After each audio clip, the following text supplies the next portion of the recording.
नमस्कार दर्शक मित्रों, आप देख रहे हैं जीपीएमसी न्यूज 24/7 लाइव। नमस्कार, હું ચંદ્રિકાબેન કલ્પેશકુમાર રંગાણી, ગામ કનકપર, તાલુકો અબડાસા, કચ્છ. શ્રી કચ્છ કડવા પાટીદાર સરપંચ સનાતન મહિલા સંઘ મહામંત્રી કચ્છ પ્રદેશ.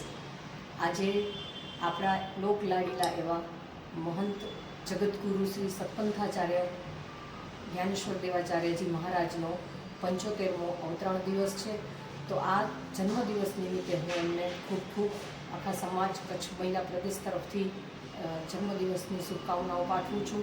આપને હંમેશા એમની પ્રેરણા મળતી રહી છે અને આવનારા સમયમાં પણ એમના અમૃતવાણીનો લાભ આપને મળતો રહે અને આપણે આપણા ધર્મની જાગૃતતા આપણે ટકાવી રાખીએ એવા ભગવાન મહાપ્રભુ નિષ્કલંકી નારાયણ ભગવાન પાસે પ્રાર્થના કરીએ કે આપણા મહારાજશ્રીને નિરોગી અને તંદુરસ્ત આયુષ્ય આપે એવી નતમસ્તક વંદન.